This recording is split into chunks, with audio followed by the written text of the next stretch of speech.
হ্যাঁ ভাই। আসসালামু আলাইকুম। ওয়ালাইকুম আসসালাম রহমতুল্লাহ। আমার এক বন্ধু প্রশ্ন করেছে, পকেটে টাকা রেখে নামাজ পড়া এটা কি হারাম? কারণ টাকার উপরে মূর্তির ছবি আর বিভিন্ন ফটোগ্রাফ থাকে। ভাই প্রশ্ন করলেন যে বেশিরভাগ লোকের নামাজ পড়ার সময় পকেটে টাকা থাকে, আর বেশিরভাগ টাকাতে বিভিন্ন রকমের ছবি থাকে, বিভিন্ন মানুষের ছবি। নামাজ পড়ার সময় যদি টাকা পকেটে থাকে বা মানি ব্যাগে, তাহলে কি এটা শিরক? আর তাই আপনি ভাবছেন যে এটাকে হারাম টাকা নিয়ে নামাজ পড়া?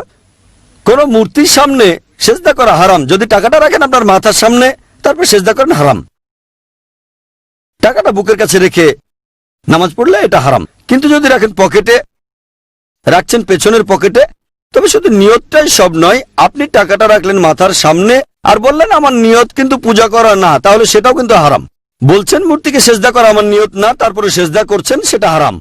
নিয়ত অবশ্যই লাগবে, তবে নিয়তের পাশাপাশি কাজটাও গুরুত্বপূর্ণ। আর টাকাটা যদি মানি ব্যাগে রাখেন, সবাই মানি ব্যাগে রাখে, এখানে কে পূজা করবে? ঠিক, মানি ব্যাগটা রাখছেন পেছনের পকেটে, অবশ্য অনেকে বুক পকেটে টাকা রাখে। এখন টাকা দেখা না গেলে কোনো সমস্যা নেই, এটা অনেক সময় হয়। অনেকে বুক পকেটে টাকা রেখে নামাজ পড়ে, যখন সেজদায় যায় টাকাটা তখন পড়ে যায়, তখন একটু খেয়াল রাখতে হবে। টাকাটা তুলে নিয়ে পকেটে রাখেন, সমস্যা নেই। নড়াচড়া করতে পারবেন না এমন না। যদি দেখেন কেউ ভুল করছে, সামনে দিয়ে হেঁটে যাচ্ছে, তাকে থামাতে পারেন আপনি। হাদিস বলছে থামানোর জন্য শক্তিও প্রয়োগ করতে পারেন। ঠিক, যদি এমন কিছু হয়, ধরেন পকেটে টাকা ছিল, সেটা আপনার সামনে পড়লো আর তাতে ছবি আছে, টাকাটা তুলে প্যান্টের পকেটে রাখেন যাতে আবারও না পড়ে। তা না হলে এভাবে আপনাকে অনেকবার টাকাটা তুলতে হবে। এই ব্যাপারে খেয়াল রাখতে হবে। এটা বাদে টাকাটা যদি পকেটে থাকে তাহলে কোনোভাবে শিরক না।